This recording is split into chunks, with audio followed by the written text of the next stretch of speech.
creaky crunchies. Wow, that sounds pretty good, doesn't it? And now the other thing is this. We also knew that you ate that bread and drank milk with it, you got gassy. It wasn't terrible gassy, but okay, it did. Now the thing is this. The group that we were all Air Force pilots. I was flying a bomber with 4 engines, propellers.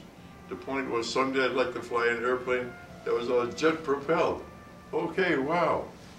Eat creaky crunchies and be jet propelled. See, it really came across to us Air Force pilots. That's what the whole thing was all about.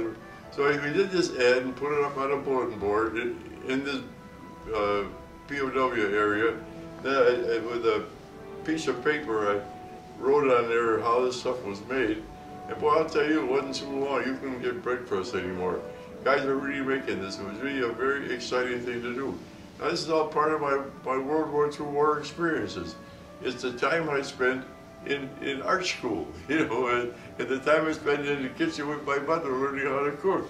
And this is, wow, what it's sort of all about. And this is finally what went on.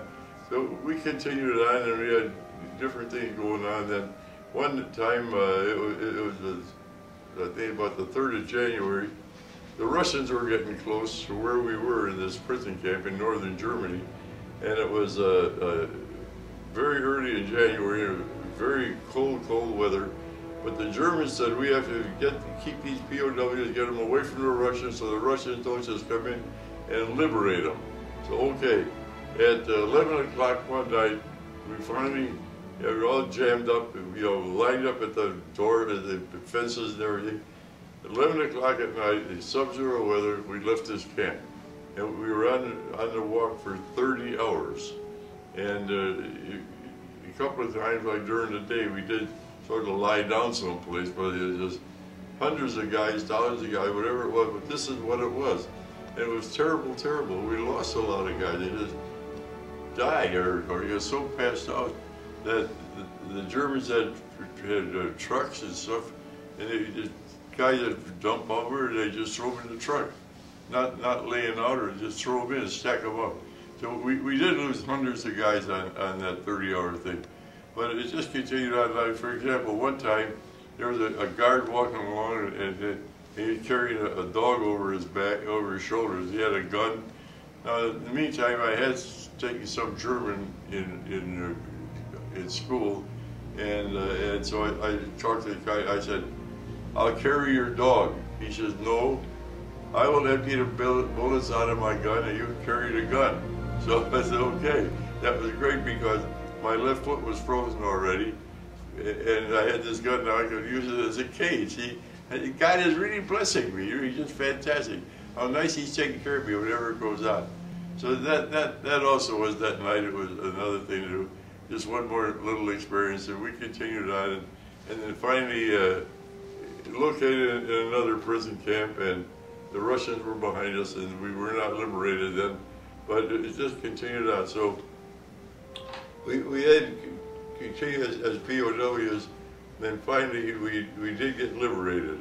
The Allies and all the Americans and the English got us all free from the camp, and then we were shipped back to the United States. And in the United States, we said, okay, they're going to put us back into pilot training so we can again re-qualify. But my condition was so bad, because I tell you about this accident I had when I was in pilot training, and that's the whole thing. And you go through all this POW stuff also, but they put me through a pilot refresher course, which was fantastic, wonderful. Wow. I went down in Arizona, I went through this pilot refresher course, 2 months in a new B-24 bomber, another 4-engine airplane I'd never flown. And boy, it was great, great, great. I was doing, oh wow. Felt better all the time, and I was sleeping well, and it was just great. Ground school to study the airplane, and flying again, and finally after 2 months they said, "Lieutenant, you're doing real well. Here's what we're going to do. We're going to send you to California, and you're going to become a B-29 pilot." A B-29 was the largest bomber that the Air Force had at that time. A big, fantastic airplane. Wow, to move up to something like that was just a real blessing. So that's what they're going to do, move me to California, and that's what I'll become. And this is all, again, part of what happened in World War II. So the war was still on, so I looked forward to that. But that afternoon, on the loudspeaker said, "Attention, attention. If you've been a prisoner of war for 6 months or longer, you're eligible for an immediate discharge." Okay, wow. Ooh. I went and checked. I was a POW for 1 year. And they checked and said, "Yes, you were." I said, "Well, I'd like to have an immediate discharge." They said, "Yes, sir." Okay, so they gave me a discharge. Instead of going to California, moving up to another airplane, I came back to Western Springs. Fine. And in Western Springs, I was there a couple of weeks, then I said to my mother, "I'm going up to O'Hare Airport," and I did. Took away all my flying stuff that I got from the airline when I finally got out of the service. And I went to one of the airlines up there and I said, "I'm looking for a job as a pilot, here are my qualifications." And the guy looked at me, "Oh boy, wow, oh great, oh boy, and now you go through B-24s and all, and then you were assigned to B-29, I said, "Yep, okay, here, I'm gonna have you talk to my boss."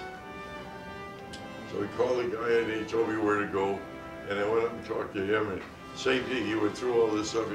"Oh wow, this is great, fantastic. And this is what you flew, and this, yes, okay. I got a question though. Where did you get all those terrible scars?" Well, wow, it was just so obvious, you know. And I told him, and he said, "Well, to have a pilot with those kind of scars," he said, "people would stop flying with our airline. They would not want to fly with somebody that looks like you. I'm sorry, but with all your flying qualifications, I cannot use you." So, okay, I went home. And it was terrible. This is the war. You know, hey, we're still in war. Why is this happening to me? So, but that evening I got a phone call from a lady in Western Springs, on Wolf Road, who said, "I'm a teacher at this school, and I'd like to have you come and talk to the 5th, 6th, 7th, and 8th grade about your World War II experiences and some of the things that you've done in prison camp." Hey, wow, that sounds great. When do you want me? And she said, "How about tomorrow?" I said, "All right," so I went tomorrow. I took along some of the artwork I'd done in prison camp. See, I did other things in addition to the creaky crunchy thing, but I took that along and talked to the kids, and that was fine. I went back home, and that night I got a phone call from a fellow from R.R. Donnelly. He said, "I'm in charge of a company that manufactures the Chicago Yellow Pages directory. And we do have an art department. My wife told me that you've done some artwork in prison camp." I said, "Yes." He said, "Can I see what you've done?" I said, "Yes." "When do you want to see me?" "How about tomorrow?" So, okay, I went down the next day, and we on the south side of downtown Chicago, and took the train in and the bus to where he was. And went in, he looked through all the art that I had done in high school and the art school, and stuff I'd done in prison camp. He said, "Oh boy, wow, ooh, I'd like to hire you." I said, "When do you want me to start?" He says, "How about this afternoon?" Wow, that's my first job. See, okay, now this is World War II, a big pilot training, but the point was I did a lot of this stuff in prison camp. God knew I was not going to fly anymore, you know. He had me planned another direction. Anyway, so this is what happened. I became an artist. Now, some of you guys, I want to tell you this also. Working full time as a commercial artist. They started me out at $45 a week. The take-home pay was $39.75. Now, anybody here, if you're in high school or something, somebody offer you to give you a part-time job and say, "We'll pay you $45 a week," you say, "I'm sorry, but I can't take it," you know. But that's how it was that many years ago. Anyway, I did go to work for this company, and about a year and a half later, one of the guys from the outside studios, who we did a lot of work with, he said to me, he said, "I really enjoyed working with you. You seem to know what it's all about." He said, "I have an art studio, and we do other things other than just black and white stuff for your bulletin," but he said,